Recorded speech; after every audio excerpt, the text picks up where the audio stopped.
Harper One and HarperAudio present Woman of Interest, a Memoir by Tracy O'Neill. Read by Jeena Yi.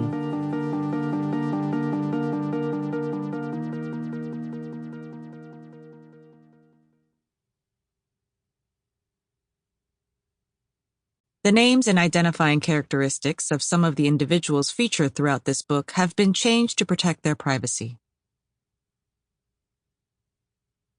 For Ali.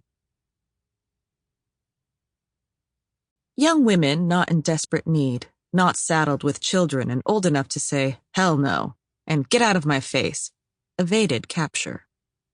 Saidiya Hartman. What woman, in the solitary confinement of a life at home enclosed with young children, or in the struggle to mother them while providing for them single-handedly, or in the conflict of weighing her own personhood against the dogma that says she is a mother, first, last, and always, what woman has not dreamed of going over the edge, of simply letting go? Adrienne Rich. Chapter 1. Mother of Reckoning. Brooklyn to Poughkeepsie, 2020.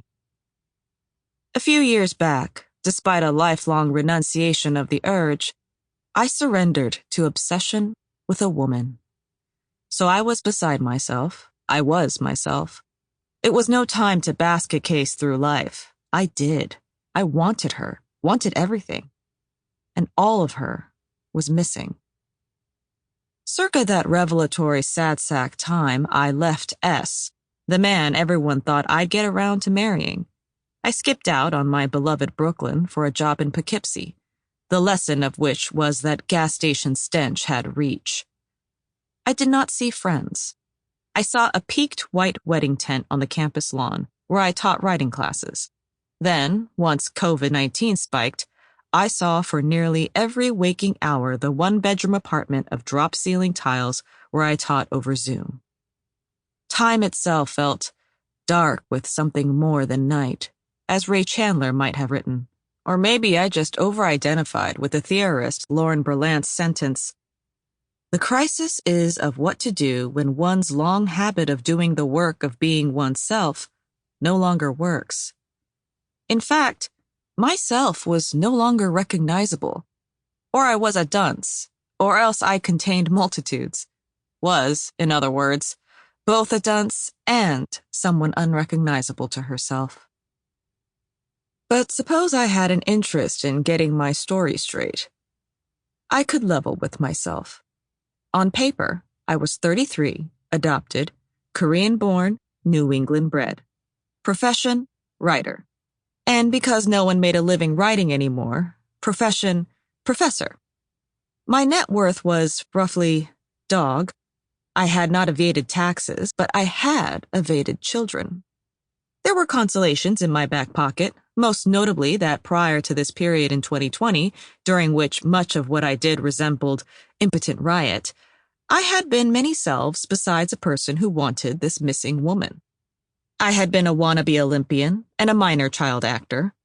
I had been a zealot for friendship, hedonist for ideas, and bartender to men baroque in their disappointments who, ordering Tecate, would say dumb things like, "Take me to Tijuana, baby." I had been a kid in a household where bras were referred to as over-the-shoulder boulder holders, and the doctoral candidate whose dissertation was originally to postulate an emergent 19th century chronotope. I had been associated with a man, alias S, for 10 years, to whom I would not apologize for remaining at my writing desk for days and then staying out all night. I had written a couple of books. I had been someone who detained herself theorizing about the meaning of this missing woman to her own life before making any sudden moves, which meant I had also become someone who agonized over tardy recognitions, forgot to eat, and paced. Therefore, my own raving mind thought, in conclusion, why should I not also be a person who found a woman named Cho Ki-yeon? I am saying I would. Sample complete. Ready to continue?